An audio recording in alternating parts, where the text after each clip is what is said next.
ओम नमः शिवाय। ಭಾರತ್ ಮಾತಾ ಶಿವಶಕ್ತಿ ಅವತಾರ್। ಓಂ ಪಿತಾಶ್ರೀ ಶಿವ ತಂದೆಯ ನೆನಪಿದೆಯೇ? ಶಿವ ಬಾಬಾರವರ ವಾಣಿ. ಮುರಳಿಯ ದಿನಾಂಕ 9/11/2025, ಬೆಳಗಿನ ತರಗತಿ 22/12/2021. ಓಂ ನಮಃ ಶಿವಾಯ. ಈಗ ಒಂದೇ ಪಾತ್ರ ನಡೆಯುತ್ತದೆ, ಅದು ಪರಮಪಿತ ಪರಮಾತ್ಮನ ಪಾತ್ರ. ಮನಸ್ಸಿನಲ್ಲಿ ಕುಳಿತುಕೊಳ್ಳುವಂತಹ ಯೋಗ್ಯ ಭಾಗ್ಯವಂತ ಮಕ್ಕಳ ಪ್ರತಿಯಾಗಿ ಅತಿ ದೊಡ್ಡ ತೀರ್ಥಸ್ಥಾನದ ದಡದಲ್ಲಿ ಕುಳಿತು ತಪಸ್ಸು ಮಾಡುವಂತಹ ಮಕ್ಕಳ ಪ್ರತಿಯಾಗಿ ಅತಿ ದೊಡ್ಡ ಸಮಸ್ಯೆಗಳ ಕಲ್ಲು ಬೆಟ್ಟಗಳೊಂದಿಗೆ ಘರ್ಷಣೆ ಮಾಡುವಂತಹ ಮಹಾವೀರ ಮಕ್ಕಳ ಪ್ರತಿಯಾಗಿ ಬಾಪ್ ದಾದಾರವರನ್ನು ಕಾಪಿ ಮಾಡಿ ತಂದೆಯ ಸಮಾನ ಆಗುವಂತಹ ಮಕ್ಕಳ ಪ್ರತಿಯಾಗಿ ದಯಾಸಾಗರ ಶಿವಬಾಬಾ ಮಾತನಾಡುತ್ತಿದ್ದಾರೆ. ಒಳ್ಳೆಯದು. ಎಲ್ಲಕ್ಕಿಂತ ದೊಡ್ಡ ಸರ್ಕಾರ ಯಾರಾಗಿದ್ದಾರೆ? ತಂದೆಯ ಎದುರಿಗೆ ಕುಳಿತುಕೊಳ್ಳುವಂತಹ ಪ್ರತಿಯೊಬ್ಬ ಮಕ್ಕಳು ಎಲ್ಲಕ್ಕಿಂತ ದೊಡ್ಡ ಸರ್ಕಾರ ಆಗಿದ್ದಾರೆ. ಬರುವಂತಹ ಜಗತ್ತಿನ ಸರ್ಕಾರ ಆಗಿದ್ದಾರೆ. ಹಾಗಾದರೆ ಅತಿ ದೊಡ್ಡ ಸರ್ಕಾರ ಯಾವುದು? ತಾವೆಲ್ಲ ಮಕ್ಕಳು. ಏಕೆಂದರೆ ಡೈರೆಕ್ಟ್ ತಂದೆಯನ್ನು ಪರಮಧಾಮದಿಂದ ಎಳೆದು ತರುವಂಥವರು, ಆಕರ್ಷಿಸಿ ತರುವಂಥವರು. ಇವರಿಗಿಂತ ದೊಡ್ಡ ಸರ್ಕಾರ ಯಾರಾದರೂ ಇರಲು ಸಾಧ್ಯವಿದೆಯೇನು? ಇಂದು ತಂದೆ ತನ್ನ ಸರ್ಕಾರ ಮಕ್ಕಳೊಂದಿಗೆ ಮಿಲನ ಮಾಡಲು ಬಂದಿದ್ದಾರೆ. ಯಾರಿಗೆ ತಂದೆಯೊಂದಿಗೆ ಸತ್ಯ ಪ್ರೀತಿ ಇದೆ, ಮನಸ್ಸಿನ ಪ್ರೀತಿ ಇದೆ, ಅವರು ತಂದೆಯ ಸರ್ಕಾರ ಆಗಿದ್ದಾರೆ. ಮತ್ತು ಇಂತಹ ಸರ್ಕಾರನನ್ನು ತಂದೆ ಮನಸ್ಸಿನಿಂದ ಸ್ವೀಕಾರ ಮಾಡುತ್ತಾರೆ.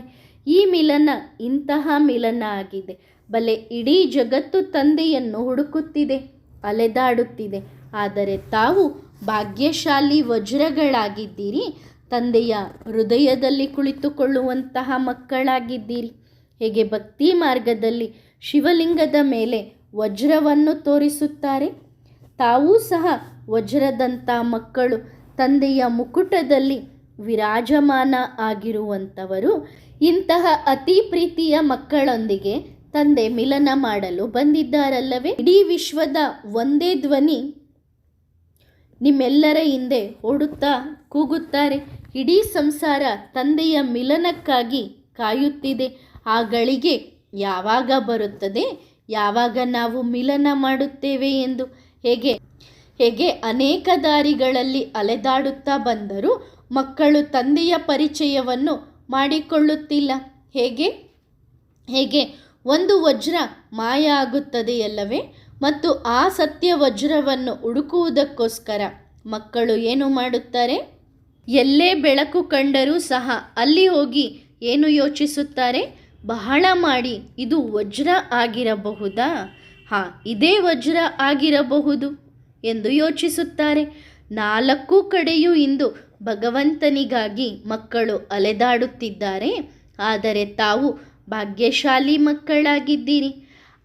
ಯಾರು ಆ ಸತ್ಯ ವಜ್ರವನ್ನು ಪಡೆದುಕೊಳ್ಳುತ್ತಾರೆ, ಹುಡುಕಿದ್ದಾರೆ, ಅಲೆದಾಡುವುದರಿಂದ ಅವರು ಮುಕ್ತರಾಗುತ್ತಾರೆ. ವಿಶ್ವವನ್ನು ಬಿಟ್ಟು ಬಿಡಿ. ಬ್ರಾಹ್ಮಣ ಪರಿವಾರದ ಮಕ್ಕಳೇ ಅಲೆದಾಡುತ್ತಿದ್ದಾರೆ. ತಮ್ಮ ಭಾಗ್ಯದ ಬಗ್ಗೆ ನಿಮಗೆ ಹೆಮ್ಮೆ ಇರಲಿ. ಮತ್ತು ಯಾರು ಈ ಭೂಮಿಯ ಮೇಲೆ ಇದ್ದಾರೆ ಅವರಿಗೂ ಸಹ ಡಬಲ್ ಹೆಮ್ಮೆ ಇರಬೇಕು. ಏಕೆಂದರೆ ಯಾರು ಈ ಭೂಮಿಯ ಮೇಲೆ ಇದ್ದಾರೆ, ಈ ಸ್ಥಾನದಲ್ಲಿ ಇದ್ದಾರೆ, ಅವರಿಗೆ ಡಬಲ್ ಹೆಮ್ಮೆ ಇರಬೇಕು. ನಾವು ಎಲ್ಲರಿಗಿಂತ ಮೊದಲು ತಂದೆಯ ಹತ್ತಿರ ಬಂದಿದ್ದೇವೆ ಎನ್ನುವಂತಹ ನಶೆ ಹೆಮ್ಮೆ ಇರಬೇಕು. ಎಷ್ಟು ಖುಷಿ ಇರಬೇಕು ತಾನೆ? ಏಕೆಂದರೆ ಈ ಸ್ಥಾನ ಎಲ್ಲಿ ಎಷ್ಟು ಸಮಯ ತಂದೆ ಇಲ್ಲಿ ಪಾತ್ರ ಅಭಿನಯಿಸಿ ಹೋಗುತ್ತಾರೆ, ಮುಂದೆ ಬರುವಂತಹ ಸಮಯದಲ್ಲಿ ಈ ಸ್ಥಾನ ತೀರ್ಥಸ್ಥಾನ ಎಂದು ಕರೆಸಿಕೊಳ್ಳುತ್ತದೆ. ಅತಿ ದೊಡ್ಡ ತೀರ್ಥಸ್ಥಾನವಾಗುತ್ತದೆ. ಅಂದ ಮೇಲೆ ನೀವು ಮಕ್ಕಳಿಗೆ ಖುಷಿಯಾಗಬೇಕು ತಾನೆ? ನೀವು ತೀರ್ಥಸ್ಥಾನದ ದಡದಲ್ಲಿ ಕುಳಿತಿರುವಂತಹ ಸತ್ಯ ತಪಸ್ವಿ ನೀವು ಮಕ್ಕಳಾಗಿದ್ದೀರಿ. ಬರುವಂತಹ ಸಮಯಕ್ಕೆ ಇದೇ ಗೀತೆಯನ್ನು ಗಾಯನ ಮಾಡುತ್ತಾರೆ. ಈ ಧ್ವನಿ ಈಗ ವಿಶ್ವದ ಮೂಲೆ ಮೂಲೆಯಲ್ಲೂ ಒಂದೊಂದು ಮಕ್ಕಳ ತನಕವೂ ತಲುಪುತ್ತದೆ. ನಡೆಯಿರಿ, ನಾವೂ ಸಹ ಆ ತೀರ್ಥಕ್ಷೇತ್ರಕ್ಕೆ ಹೋಗಿ ಬರೋಣ ಎಂದು ಬರುತ್ತಾರೆ. ಎಲ್ಲಿ ಚೈತನ್ಯದಲ್ಲಿ ಪರಮಾತ್ಮ ತಂದೆ ಪಾತ್ರ ಮಾಡಿದ್ದಾರೆ, ಬ್ರಹ್ಮ ತಂದೆ ಪಾತ್ರ ಮಾಡಿ ಹೋಗಿದ್ದಾರೆ. ಹಾಗೂ ಆದಿಯ ಯಾವ ಪಾತ್ರಧಾರಿಗಳಿದ್ದರೂ ಆ ಪಾತ್ರಧಾರಿಗಳು ಯಾವ ಭೂಮಿ ಮೇಲೆ ಪಾತ್ರ ಮಾಡಿ ಹೋಗಿದ್ದಾರೆ ಅಲ್ಲಿ ಹೋಗಿ ಬರೋಣ. ಏಕೆಂದರೆ ಸಂಪೂರ್ಣ ಆದಿಯ ಯಾರೆಲ್ಲ ವಜ್ರಗಳಿದ್ದಾರೆ ಅಂತ್ಯದಲ್ಲಿ ಅವರೆಲ್ಲರೂ ಇಲ್ಲಿಯೇ ಒಟ್ಟಾಗುತ್ತಾರೆ. ಆಗ ಏನಾಗುತ್ತದೆ? ಇದು ಅತಿ ದೊಡ್ಡ ತೀರ್ಥ ಸ್ಥಾನವಾಗುತ್ತದೆ. ಖುಷಿ ಇದೆನಾ? ನಶೆ ಇದೆನಾ? ಹಾಗಾದರೆ ಎಲ್ಲಿ ಕುಳಿತಿದ್ದೀರಿ? ತೀರ್ಥಕ್ಷೇತ್ರದಲ್ಲಿ ಕುಳಿತಿದ್ದೀರಿ. ಇಡೀ ಸಂಸಾರ ತಂದೆಯನ್ನು ಹುಡುಕುತ್ತಿದೆ ಮತ್ತು ತಾವು ಮಕ್ಕಳು ತಂದೆಯ ಜೊತೆಗೆ ಬಹಳ ಮಜವಾಗಿದ್ದೀರಿ. ಈ ರೀತಿ ಸದಾ ಖುಷಿಯಲ್ಲಿ ಇರುವಂತಹ, ಈ ರೀತಿ ಸದಾ ತೀರ್ಥಸ್ಥಾನದ ದಡದಲ್ಲಿ ಕುಳಿತು ತಪಸ್ಸು ಮಾಡುವಂತಹ ಸತ್ಯ ತಪಸ್ವಿಗಳಿಗೆ ಬಾಪ್ದಾದಾರವರ ನೆನಪು, ಪ್ರೀತಿ. ಭಾಗ್ಯದ ಬಾಗಿಲು ತೆರೆಯುತ್ತಿದೆ. ತೀರ್ಥಕ್ಷೇತ್ರದ ಬಾಗಿಲು ಗೇಟೂ ಸಹ ಓಪನ್ ಆಗಿದೆ. ನೀವು ಗುಂಪನ್ನು ಸಂಭಾಲನೆ ಮಾಡಲು ಸಾಧ್ಯವಿದೆಯೇನೋ? ಸಾಧ್ಯವಿದೆನಾ? ಧೈರ್ಯ ಇದೆಯಲ್ಲವೇ? ಇಲ್ಲವೇ? ಹಾಗಾದರೆ ಏನು ಮಾಡುತ್ತೀರಿ? ತಂದೆ ಶಕ್ತಿಯನ್ನು ತುಂಬಿಸುತ್ತಾರೆ. ಮಕ್ಕಳು ನಿಮ್ಮ ಧೈರ್ಯವನ್ನು ತೋರಿಸಿರಿ, ಎಲ್ಲವನ್ನು ಸಂಭಾಲನೆ ಮಾಡಿರಿ. ಏಕೆಂದರೆ ಎಲ್ಲ ಧರ್ಮಗುರುಗಳ ಪಾತ್ರವೂ ಈಗ ಸಮಾಪ್ತಿಯಾಗಲಿದೆ. ಕೇವಲ ಪರಮಪಿತ ಪರಮಾತ್ಮನ ಪಾತ್ರ ನಡೆಯುತ್ತದೆ. ಏಕೆಂದರೆ ಧರ್ಮಪಿತನ ಪಾತ್ರ ಪೂರ್ಣವಾಯಿತು. ಈಗ ಪರಮಪಿತನ ಪಾತ್ರ ನಡೆಯುತ್ತದೆ. ಧರ್ಮಪಿತನ ಹತ್ತಿರ ಆ ಧರ್ಮದವರು ಬಂದು ತಲುಪುತ್ತಾರೆ. ಆದರೆ ಪರಮಪಿತನ ಹತ್ತಿರ ಎಲ್ಲ ಧರ್ಮದವರೂ ಬರುತ್ತಾರೆ. ನಿಮಗೆ ಈ ಖುಷಿ ಇದೆನಾ? ನಾವು ಎಲ್ಲರಿಗಿಂತ ಮೊದಲು ಪರಮಪಿತ ಪರಮಾತ್ಮನ ಹತ್ತಿರ ಬಂದು ತಲುಪಿದ್ದೇವೆ ಎನ್ನುವಂತಹ ಖುಷಿ ಇದೆನಾ? ನಮ್ಮ ನಂತರ ಧರ್ಮಪಿತರುಗಳು ಬರುತ್ತಾರೆ. ಈ ನಶೆ ನಿಮಗೆ ಇರಬೇಕು, ಖುಷಿ ಇರಬೇಕು. ನಾನು ಯಾರ ಜೊತೆಗಿದ್ದೇನೆ? ಸಣ್ಣ ಸಣ್ಣ ಪರೀಕ್ಷೆಗೆ ಭಯ ಪಡಬಾರದು. ಬಾಬಾ, ನಾನು ನಿನ್ನವನಾಗಿದ್ದೇನೆ ಅಂದ ಮೇಲೆ ಈ ಪರೀಕ್ಷೆ ಯಾಕೆ ಬಂತು? ಈ ವಿಚಾರವು ಬರಬಾರದು. ಬಾಬನಿಗೆ ಹೇಳಬೇಕು, ಬಾಬಾ ನಾನು ಬಹದ್ದೂರ್ ಮಗುವಾಗಿದ್ದೇನೆ, ಮಹಾವೀರ ಆಗಿದ್ದೇನೆ, ಅತಿ ದೊಡ್ಡ ಕಲ್ಲಿನ ಪರ್ವತವನ್ನೂ ಸಹ ಎದುರಿಸಿ ಮುಂದೆ ಹೋಗುತ್ತೇನೆ. ಮಹಾವೀರ ಮಕ್ಕಳ ಬಾಯಿಂದ ಸಣ್ಣ ಸಣ್ಣ ಮಾತುಗಳು ಬರುವುದು ಶೋಭೆ ಅನಿಸುವುದಿಲ್ಲ. ಮಹಾವೀರರ ಬಾಯಿಂದ ಇಂತಹ ಮಾತುಗಳು ಬರಬಾರದು. ಮಹಾವೀರ ಮಕ್ಕಳಿಗೆ ಅದು ಶೋಭೆ ಅನಿಸುವುದಿಲ್ಲ. ಯಾವ ಮಾತುಗಳೆಂದರೆ, ಬಾಬಾ ಅವರು ಈ ರೀತಿ ಮಾಡಿದರು, ಅದಕ್ಕೆ ನಾನು ಈ ರೀತಿ ಮಾಡಿದೆ, ಅವರು ನನ್ನ ಪರೀಕ್ಷೆಯನ್ನು ತೆಗೆದುಕೊಂಡರು, ಇವರು ಈ ರೀತಿ ಮಾಡಿದರು. ಇಂತಹ ಮಾತುಗಳು ಮಹಾವೀರರಿಗೆ ಶೋಭೆ ಅನಿಸುವುದಿಲ್ಲ. ಬಾಬಾ ಇವರು ನನಗೆ ದುಃಖ ಕೊಟ್ಟಿದ್ದಾರೆ, ಒಳ್ಳೆಯದು. ಅವರು ದುಃಖ ಕೊಡುವುದಕ್ಕೆ ನಿಮ್ಮ ಮನಸ್ಸು ಅವರ ಜೊತೆಗೆ ಜೋಡಣೆಯಾಗಿತ್ತಲ್ಲವೇ? ಆದ್ದರಿಂದ ನಿಮಗೆ ದುಃಖ ಆಯಿತು. ಒಂದು ವೇಳೆ ಯಾರಾದರೂ ನಿಮಗೆ ದುಃಖ ಕೊಟ್ಟಾಗ ನಿಮ್ಮ ಮನಸ್ಸು ಎಲ್ಲಿ ಜೋಡಣೆಯಾಗಿತ್ತು? ಆ ವ್ಯಕ್ತಿಗಳ ಜೊತೆಗೆ ಜೋಡಣೆಯಾಗಿತ್ತು, ಬಾಬನ ಜೊತೆಗೆ ಜೋಡಣೆಯಾಗಿರಲಿಲ್ಲ.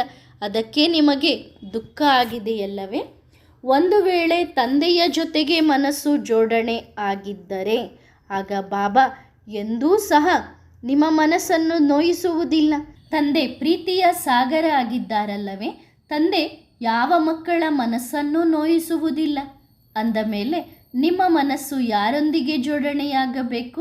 ಯಾರು ಪ್ರೀತಿಯ ಸಾಗರ ಇದ್ದಾರೆ ಅವರೊಂದಿಗೆ, ಸರಿ ತಾನೆ? ಬ್ರಹ್ಮ ತಂದೆಯ ಸಮಾನರಾಗಲೇಬೇಕು. ಪ್ರತಿಯೊಬ್ಬ ಮಕ್ಕಳು ಈ ಸಂಕಲ್ಪ ಮಾಡಿರಿ, ನನ್ನಲ್ಲಿ ಯಾರು ಕಾಣಿಸಬೇಕು? ಬ್ರಹ್ಮ ತಂದೆ ಕಾಣಿಸಬೇಕು. ಇಂದು ಕಾಪಿ ಮಾಡುವ ಅಭ್ಯಾಸ ಇದೆಯಲ್ಲವೇ? ಇವತ್ತಿನ ಸಮಯದಲ್ಲಿ ಒಬ್ಬರು ಇನ್ನೊಬ್ಬರನ್ನು ನೋಡಿ ಕಾಪಿ ಮಾಡುತ್ತಾರೆ, ಅಂದರೆ ಅನುಕರಣೆ ಮಾಡುತ್ತಾರೆ. ಸಣ್ಣ ಸಣ್ಣ ಮಕ್ಕಳು ಸಹ ಕಾಪಿ ಮಾಡುತ್ತಾರೆ. ತಾವು ಮಕ್ಕಳು ಯಾರನ್ನು ಕಾಪಿ ಮಾಡಬೇಕು? ಬ್ರಹ್ಮ ತಂದೆಯನ್ನು. ತಂದೆಯ ಸಮಾನ ನಿರಾಕಾರ ಜ್ಯೋತಿರ್ಬಿಂದು, ಬ್ರಹ್ಮ ತಂದೆಯ ಸಮಾನ ದಿವ್ಯ ಗುಣಗಳೊಂದಿಗೆ ಭರ್ಪೂರಾಗಬೇಕು. ಸರಿ ತಾನೆ? ಒಳ್ಳೆಯದು. ಮತ್ತೆ ಸಿಗುತ್ತೇನೆ. ರಾತ್ರಿಯ ತರಗತಿ ಮುರುಳಿಯ ದಿನಾಂಕ 14/6/1968. 7 ದಿನದಲ್ಲಿ ಒಂದು ವೇಳೆ ಬ್ರಾಹ್ಮಣಿಯರು ಆಗುವುದಿಲ್ಲ ಅಂದರೆ ಅವರನ್ನು ದಡ್ಡರು ಎಂದು ಹೇಳಲಾಗುತ್ತದೆ. ಅವರು ಪ್ರಜೆಗಳಲ್ಲಿ ಬರುತ್ತಾರೆ. ವಾಸ್ತವದಲ್ಲಿ 7 ದಿನದ ಕೋರ್ಸ್ ಇದಾಗಿದೆ. ಅದನ್ನು ನೀವು ತಿಳಿದುಕೊಂಡು ಅನ್ಯರಿಗೆ ತಿಳಿಸುವುದಕ್ಕೆ ಯೋಗ್ಯರಾಗಬೇಕು. ನನ್ನ ಗಮನದ ಪ್ರಕಾರ 7 ದಿನದಲ್ಲಿ ಸಂಪೂರ್ಣ ರೆಡಿ ಆಗಬೇಕು. 7 ದಿನ ಇಲ್ಲಿಗೆ ಬಂದು ಒಳಗೆ ಇದ್ದೇವೆ ಅಂದ ಮೇಲೆ, ಅಂದರೆ ಬಾಬನ ಮನೆಗೆ ಬಂದಿದ್ದೇವೆ 7 ದಿನ ಅಂದ ಮೇಲೆ ಯಾವುದೇ ಪತ್ರ ವ್ಯವಹಾರಗಳು ಇರಬಾರದು, ಯಾರೊಂದಿಗೂ ಭೇಟಿಯಾಗುವುದು ಇರಬಾರದು, ಕ್ವಾರಂಟೈನ್ನಲ್ಲಿ ಇದ್ದಂತೆ ಇರಬೇಕು. 7 ದಿನ ಇಲ್ಲಿ ತಂದೆಯ ಸಂಘದಲ್ಲಿ ಇದ್ದೇವೆ. ಇದನ್ನು 7 ದಿನ ಎಂದು ಹೇಳಲಾಗುತ್ತದೆ. ಹೇಗೆ 7 ದಿನದ ವ್ರತ ಇರುತ್ತದೆ, ಕ್ವಾರಂಟೈನ್ ಇರುತ್ತದೆ, ಅದೇ ರೀತಿ ಬಾಬನ ಹತ್ತಿರ ಬಂದಾಗ 7 ದಿನ ಯಾವ ಸಂಪರ್ಕವೂ ಇಲ್ಲದೆ ತಂದೆಯ ನೆನಪಿನಲ್ಲಿ ಇದ್ದರೆ ಬಹಳ ಬೇಗ ಪಾಸ್ ಆಗಿ ಮತ್ತೆ ಸೇವೆಗೆ ಹೊರಗೆ ಹೋಗುತ್ತೀರಿ. ಮೂಲ ಮಾತು ಒಂದೇ ಆಗಿದೆ. ನೀವು ಜ್ಞಾನವನ್ನು ತಿಳಿದುಕೊಂಡಾಗ ನೀವೇ ಬರುತ್ತೀರಿ. ತಂದೆಯನ್ನು ನೆನಪು ಮಾಡುವುದರಿಂದ ಸ್ವರ್ಗದ ಮಾಲೀಕತನ ಸಿಗುತ್ತದೆ. ಅವಶ್ಯವಾಗಿ ದೈವಿ ಗುಣಗಳನ್ನು ಧಾರಣೆ ಮಾಡಿಕೊಳ್ಳಬೇಕು. ನಾಡಿ ನೋಡುವಂಥವರು ಬಹಳ ಬುದ್ಧಿವಂತರಾಗಿರಬೇಕು. ಸೃಷ್ಟಿ ಚಕ್ರ ಹೇಗೆ ತಿರುಗುತ್ತದೆ ಈ ಜ್ಞಾನ ಬುದ್ಧಿಯಲ್ಲಿ ಅವಶ್ಯವಾಗಿ ಇರಬೇಕು. ಸ್ವದರ್ಶನ ಚಕ್ರಧಾರಿಗಳಾಗಿ ಕುಳಿತುಕೊಳ್ಳಬೇಕು. ಮಕ್ಕಳು ಸೇವೆಯಲ್ಲಿ ತೊಡಗಿರಬೇಕು. ಯಾವುದೇ ಸಲಹೆ ಬೇಕಾದರೆ ಬಾಬಾ ಇಲ್ಲಿ ಏನೇನು ಮಾಡಬೇಕು ಎಂದು ಬಾಬನಿಗೆ ಕೇಳಿದರೆ ಆಗ ಬಾಬಾ ತಿಳಿಸುತ್ತಾರೆ. ಮನೆಯ ಮಕ್ಕಳೇ ಆಗಿದ್ದೀರಲ್ಲವೇ, ಇದು ಟವರ್ ಆಫ್ ಸೈಲೆನ್ಸ್ ಆಗಿದೆ. ಮನುಷ್ಯರು ಶಾಂತಿಯನ್ನು ಬಯಸುತ್ತಾರೆ. ನೀವು ಈ ರೀತಿ ಕುಳಿತುಕೊಳ್ಳಬೇಕು. ಹೇಗೆಂದರೆ ಶರೀರವನ್ನು ಬಿಟ್ಟು ಹೋಗುತ್ತೇವೆ ಎನ್ನುವ ರೀತಿಯಲ್ಲಿ ಕುಳಿತುಕೊಳ್ಳಬೇಕು. ಅಷ್ಟು ಬುದ್ಧಿಯಲ್ಲಿ ನೆನಪಿಟ್ಟುಕೊಳ್ಳಬೇಕು. ನಾವೀಗ ಶಬ್ದದಿಂದ ಮೂವಿ ಜಗತ್ತಿಗೆ ಹೋಗುತ್ತಿದ್ದೇವೆ. ಶಾಂತಿಯಲ್ಲಿ ಹೋಗಬೇಕು. ಶಾಂತಿ ಬಹಳ ಬೇಕು, ಶಬ್ದದಲ್ಲಿ ಬರಬಾರದು. ಶಾಂತಿಯಲ್ಲಿ ಇರುವುದರಿಂದ ಆ ಶಾಂತಿಯ ವಾತಾವರಣದಲ್ಲಿ ಯಾರೇ ಬಂದರೂ ಅವರಿಗೂ ಬಹಳ ಮಜಾ ಬರುತ್ತದೆ. ಇಲ್ಲಿ ಸಾಯುವುದನ್ನು ಕಲಿಸಲಾಗುತ್ತದೆ. ನಾವು ನಮ್ಮ ಮನೆಗೆ ಹೋಗಬೇಕಾಗಿದೆ. ಜಗತ್ತು ಹೂವಿನ ಸಮಾನ ಆಗುತ್ತದೆ. ಮತ್ತೆ ನಾವೇ ಬರುತ್ತೇವೆ. ಯಾರೇ ಬಂದರೂ ಅವರಿಗೆ ಹೇಳಿರಿ, ನಾವು ಮಂಗಗಳಿಂದ ದೇವತೆಗಳಾಗಲು ಬಯಸುತ್ತಿದ್ದೇವೆ ಅಂದ ಮೇಲೆ ಆಗಬೇಕು. ಮನೆ ಇತ್ಯಾದಿಗಳ ವ್ಯವಸ್ಥೆಯನ್ನು ಮಾಡಿಕೊಳ್ಳಿರಿ. ನಿಮ್ಮ ತಲೆಯ ಮೇಲೆ ಹೊರೆ ಇರಬಾರದು. ಕೆಲವು ಮಕ್ಕಳು ಬಾಬನಿಗೆ ಹೇಳುತ್ತಾರೆ, ಬಾಬಾ ನಮ್ಮ ಹತ್ತಿರ ಹಣ ಬಹಳ ಇದೆ, ರಾಜಧಾನಿಯನ್ನು ಸ್ಥಾಪನೆ ಮಾಡುತ್ತಿದ್ದೇವೆ ಅಂದ ಮೇಲೆ ಆ ರಾಜಧಾನಿಗಾಗಿ ನಾವು ನಮ್ಮ ಹಣವನ್ನು ಖರ್ಚು ಮಾಡುತ್ತೇವೆ. ಮಾಲೀಕರು ಸಹ ನಾವೇ ಆಗುತ್ತೇವೆ. ಅಂದರೆ ಯಾರು ಖರ್ಚು ಮಾಡುತ್ತಾರೆ ಅವರೇ ಮಾಲೀಕರಾಗುತ್ತಾರೆ. ಯುಕ್ತಿಯಿಂದ ಸೂಚನೆಗಳನ್ನು ಕೊಡಬೇಕಾಗುತ್ತದೆ. ನಾವು ಬ್ರಾಹ್ಮಣರು, ನಮಗೋಸ್ಕರ ನಾವು ರಾಜಧಾನಿಯನ್ನು ಸ್ಥಾಪನೆ ಮಾಡುತ್ತಿದ್ದೇವೆ ಅಂದ ಮೇಲೆ ನಾವು ನಮ್ಮ ಖರ್ಚನ್ನು ಮಾಡಿಕೊಳ್ಳಬೇಕು. ನೀವು ಯಾರಾದರೂ ಭಿಕ್ಷುಕರಾಗಿದ್ದೀರೇನೋ ಬೇರೆಯವರ ಹಣವನ್ನು ತೊಡಗಿಸುವುದಕ್ಕೆ ನಾವು ನಮ್ಮದನ್ನೇ ತೊಡಗಿಸಬೇಕು. ಇದು ಯೋಗ ಬಲದ ಮಾತಾಗಿದೆ. ತಂದೆ ಹೇಳುತ್ತಿದ್ದಾರೆ, ನೆನಪಿನಿಂದಲೇ ನಾವು ಸತೋಪ್ರಧಾನರಾಗಿ ಹೊಸ ಜಗತ್ತಿಗೆ ಬರುತ್ತೇವೆ ಅಂದ ಮೇಲೆ ನಾವು ನಮ್ಮ ಹಣದಿಂದಲೇ ನಮ್ಮ ರಾಜಧಾನಿಯನ್ನು ಸ್ಥಾಪನೆ ಮಾಡುತ್ತೇವೆ. ನಾವು ಯಾರಿಂದಲೂ ಭಿಕ್ಷೆ ಬೇಡುವ ಮಾತಿಲ್ಲ. ನಾವು ರಾಜಧಾನಿ ಸ್ಥಾಪನೆ ಮಾಡುವುದಕ್ಕೋಸ್ಕರ ನಾವು ಸರ್ಕಾರದಿಂದಲೂ ಏನನ್ನೂ ತೆಗೆದುಕೊಳ್ಳುವುದಿಲ್ಲ ಅಂದ ಮೇಲೆ ಹೊರಗಿನವರಿಂದ ಹೇಗೆ ತೆಗೆದುಕೊಳ್ಳುತ್ತೇವೆ? ಇಷ್ಟೊಂದು ಜನ, ಸಾಕಷ್ಟು ಮಕ್ಕಳಿದ್ದಾರೆ. ಎಲ್ಲ ಮಕ್ಕಳಿಗೂ ಗೊತ್ತಿದೆ ಇದೆಲ್ಲವೂ ಸಮಾಪ್ತಿಯಾಗಲಿದೆ. ಆದ್ದರಿಂದ ನಮ್ಮ ಹಣವನ್ನೇ ನಾವು ಬಾಬನ ಕಾರ್ಯದಲ್ಲಿ ತೊಡಗಿಸುತ್ತೇವೆ. ನಮ್ಮ ಹಣವನ್ನು ತೊಡಗಿಸಿದಾಗಲೇ ನಾವು ಮುಂದೆ ಶ್ರೀಮಂತರಾಗುತ್ತೇವೆ. ಅಂದ ಮೇಲೆ ಮತ್ತೆ ಬೇರೆಯವರಿಂದ ಯಾಕೆ ತೆಗೆದುಕೊಳ್ಳಬೇಕು?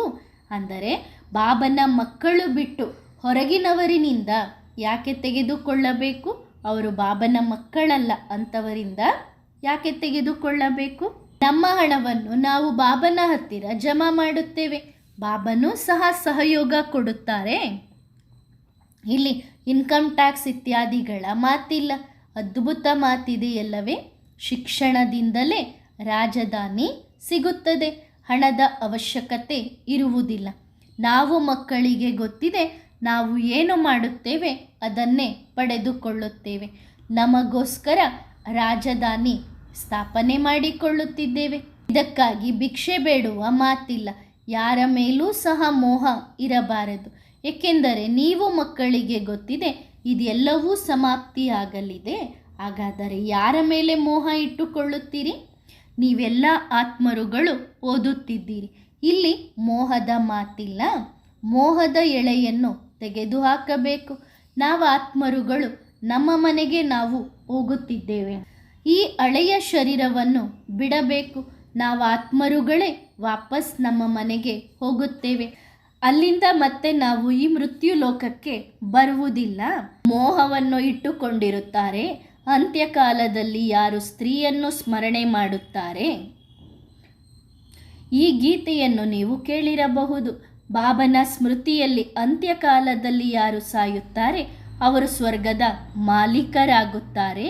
ನಿಮಗೆ ನೀವೇ ವಕೀಲರಾಗುತ್ತೀರಿ. ಅದು ಸಹ ಶ್ರೀಮತದನುಸಾರವಾಗಿ ಶಿವಬಾಬಾ ಶಿವಬಾಬಾ ಎಂದು ಹೇಳುತ್ತಿರುತ್ತಾರೆ. ಇಲ್ಲಿ ತಂದೆ ಕುಳಿತಿದ್ದಾರೆ. ನಮಗೆ ಶಿವಬಾಬಾ ಓದಿಸುತ್ತಿದ್ದಾರೆ ಎನ್ನುವುದು ಗೊತ್ತಿದೆ. ಶಿಕ್ಷಣದಲ್ಲಿ ನೆನಪಿನ ಯಾತ್ರೆಯಲ್ಲಿ ಬರುತ್ತೇವೆ. ಆದ್ದರಿಂದ ಸೆಕೆಂಡಿನಲ್ಲಿ ಜೀವನ್ಮುಕ್ತಿ ಎಂದು ಗಾಯನ ಇದೆಯಲ್ಲವೇ? ಜೀವನ್ಮುಕ್ತಿ ಸಿಕ್ಕೇ ಸಿಗುತ್ತದೆ. ಪುರುಷಾರ್ಥ ಮಾಡಿ ಶ್ರೇಷ್ಠ ಪದವಿಯನ್ನು ಪಡೆದುಕೊಳ್ಳಬೇಕು. ಮಕ್ಕಳಿಗೆ ಇದೂ ಸಹ ಗೊತ್ತಿದೆ, ನಾವು ನಮ್ಮ ರಾಜಧಾನಿಯನ್ನು ನಮ್ಮದೇ ತನು ಮನದಿಂದ ಸ್ಥಾಪನೆ ಮಾಡುತ್ತಿದ್ದೇವೆ. ತನುವೂ ಸಹ ಅವಶ್ಯವಾಗಿ ಬೇಕು. ಆತ್ಮದಲ್ಲಿ ಮನಸ್ಸು ಬುದ್ಧಿ ಇದೆ ಹಾಗೂ ಹಣ ಇಷ್ಟು ಉಪಯೋಗಕ್ಕೆ ಇಲ್ಲ, ಉಪಯೋಗ ಕೊಡುವುದಿಲ್ಲ.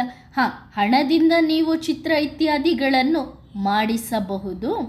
ಶಿವಬಾಬಾ ದಾತ ಆಗಿದ್ದಾರೆ.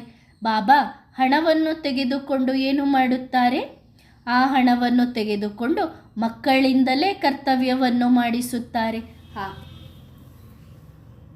ಈ ಹಣವನ್ನು ಉಪಯೋಗಿಸಿ ಇಂತಿಂಥ ಸೇವಾ ಕೇಂದ್ರಗಳನ್ನು ತೆರೆಯಿರಿ ಎಂದು ಹೇಳುತ್ತಾರೆ. ನೀವು ಚೆನ್ನಾಗಿ ಪುರುಷಾರ್ಥ ಮಾಡಬೇಕು. ನಾವು ಮಕ್ಕಳಿಗೆ ಗೊತ್ತಿದೆ, ನಾವು ಆದಿ ಸನಾತನ ದೇವಿ ದೇವತಾ ಧರ್ಮದ ಸಸಿಯನ್ನು ನೆಡುತ್ತಿದ್ದೇವೆ. ದೇವತಾ ಧರ್ಮ ಯಾವುದೇ ಇಲ್ಲ, ಕೇವಲ ಚಿತ್ರ ಇದೆ. ಶಾಸ್ತ್ರ ಇತ್ಯಾದಿಗಳು ಏನೆಲ್ಲ ಇದೆ? ಶಾಸ್ತ್ರಗಳು ಇದೆ, ಆದರೆ ಅವರಿಗೆ ಇದು ಗೊತ್ತಿಲ್ಲ. ಗೀತೆ ಆದಿ ಸನಾತನ ದೇವಿ ದೇವತಾ ಧರ್ಮದ ಶಾಸ್ತ್ರ ಆಗಿದೆ ಎಂದು. ತುಚ್ಛ ಬುದ್ಧಿಯವರು ಕನಿಷ್ಠ ಬುದ್ಧಿಯವರು ಆಗಿದ್ದಾರಲ್ಲವೇ? ಆದ್ದರಿಂದ ಭಾರತಕ್ಕೇನೆ ಹೇಳಲಾಗುತ್ತದೆ ಕಲ್ಲು ಬುದ್ಧಿಯವರು ಮತ್ತು ಪಾರಸ ಬುದ್ಧಿಯವರು. ಅಂದ ಮೇಲೆ ಮಕ್ಕಳಿಗೆ ಬಹಳ ಖುಷಿಯಾಗಬೇಕು. ತಂದೆ ಬಂದಿದ್ದಾರೆ, ಆ ತಂದೆ ನಾವು ಮಕ್ಕಳಿಗೆ ಓದಿಸುತ್ತಿದ್ದಾರೆ ಅಂದ ಮೇಲೆ ಇಂತಹ ಶಿಕ್ಷಕರನ್ನು ನಾವು ಎಷ್ಟು ನೆನಪು ಮಾಡಬೇಕು. ಯಾರು ಚೆನ್ನಾಗಿ ಪರೀಕ್ಷೆಯನ್ನು ಪಾಸ್ ಮಾಡುತ್ತಾರೆ ಅಂತಹ ಮಕ್ಕಳು ಶಿಕ್ಷಕರಿಗೆ ಉಡುಗೊರೆಯನ್ನು ಕೊಡುತ್ತಾರೆ. ಅದು ಲೌಕಿಕ, ಇದು ಪಾರಲೌಕಿಕ. ಈ ಶಿಕ್ಷಕರನ್ನು ಬಹಳ ನೆನಪು ಮಾಡಬೇಕು. ಆಂತರ್ಯದಲ್ಲಿ ಬಹಳ ಖುಷಿ ಇರಬೇಕು. ತಂದೆ ನಮ್ಮನ್ನು ಈ ರೀತಿ ದೇವತೆಗಳನ್ನಾಗಿ ಮಾಡುತ್ತಿದ್ದಾರೆ ಎನ್ನುವ ಖುಷಿ ಇರಬೇಕು. ಈಗ ಮಕ್ಕಳಿಗೆ ಗೊತ್ತಿದೆ, ನಾವು ಗೀತಾ ಅಧ್ಯಯನ ಮಾಡುತ್ತಿದ್ದೇವೆ. ಆದರೆ ಕೆಲವರಿಗೆ ಈ ಮಾತು ಮನಸ್ಸಿಗೆ ನಾಟುವುದಿಲ್ಲ. ಈಗ ನಿಮ್ಮ ಮನಸ್ಸಿಗೆ ಬಾಬನ ಮಾತುಗಳು ನಾಟುತ್ತಿದ್ದಾವೆ. ತಂದೆ ನಾವು ಮಕ್ಕಳಿಗೆ ಓದಿಸುತ್ತಿದ್ದಾರೆ ಅಂದ ಮೇಲೆ ನಿಮಗೆ ನೆನಪಿರಬೇಕು, ಖುಷಿಯು ಜಾಸ್ತಿಯಾಗುತ್ತಿದೆ.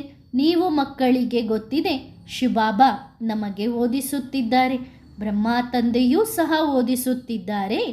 ಇವರೇ ನಮ್ಮನ್ನು ದತ್ತು ಮಕ್ಕಳನ್ನಾಗಿ ಮಾಡಿಕೊಂಡಿದ್ದಾರೆ. ಭಗವಂತ ಓದಿಸುತ್ತಿದ್ದಾರೆ ಎನ್ನುವುದನ್ನು ನೆನಪು ಮಾಡಿಕೊಂಡಾಗ ಇದು ಸಹ ಮನ್ಮನಾಭವದ ಕೆಲಸ ಕೊಡುತ್ತದೆ.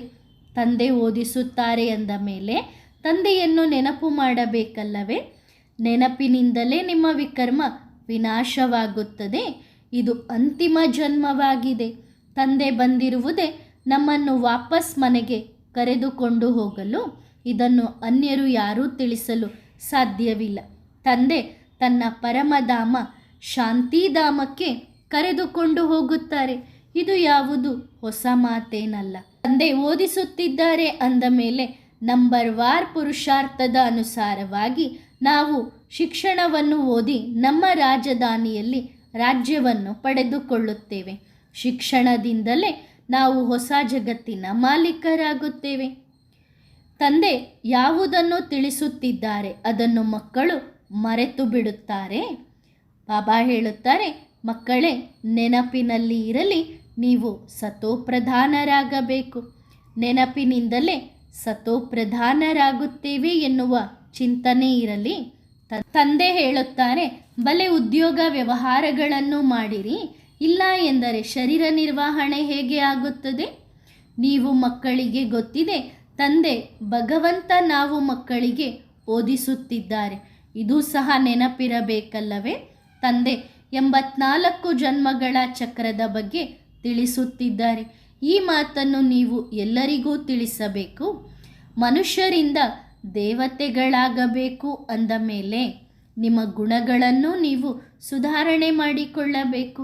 ಮೊಟ್ಟ ಮೊದಲು ತಂದೆಯ ಪರಿಚಯ ಕೊಡುವುದರಿಂದ ಯಾರು ಯಾವುದೇ ಪ್ರಶ್ನೆ ಕೇಳುವುದಿಲ್ಲ. ನಾವು ಶ್ರೀಮತದ ಮಾತುಗಳನ್ನು ಮಾತನಾಡುತ್ತಿದ್ದೇವೆ, ನೀವು ಮನುಷ್ಯರ ಮಾತಿನ ಮಾತುಗಳನ್ನು ಮಾತನಾಡುತ್ತಿದ್ದೀರಿ. ನಾವು ಮನುಷ್ಯರ ಮತದಂತೆ ನಡೆಯುತ್ತಾ ಜನ್ಮ ಜನ್ಮಾಂತರದಿಂದ ಬಂದಿದ್ದೇವೆ.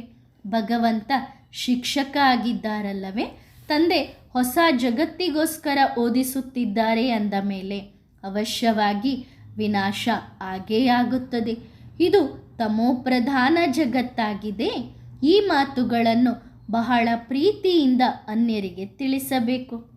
ತಂದೆ ಈ ರೀತಿ ಹೇಳುತ್ತಿದ್ದಾರೆ, ಯಾವ ತಂದೆ ಶಿಕ್ಷಕ ಸದ್ಗುರುವಾಗಿದ್ದಾರೆ, ಆ ತಂದೆಯ ಮಹಿಮೆಯನ್ನು ಅನ್ಯರಿಗೆ ಹೇಳಿ ಅನ್ಯರ ಮನಸ್ಸನ್ನು ಕರಗಿಸಿ ನೀರಾಗಿ ಮಾಡಬಹುದು. ತಂದೆ ಹೇಳುತ್ತಾರೆ, ಸತೋಪ್ರಧಾನರಾಗಬೇಕಾದರೆ ತಂದೆಯನ್ನು ನೆನಪು ಮಾಡಿರಿ, ಆಗ ಆತ್ಮ ಶಾಂತ ಆಗುತ್ತದೆ. ತಂದೆಯ ದೃಷ್ಟಿಯಿಂದ ಸಂತುಷ್ಟರಾಗುತ್ತೇವೆ.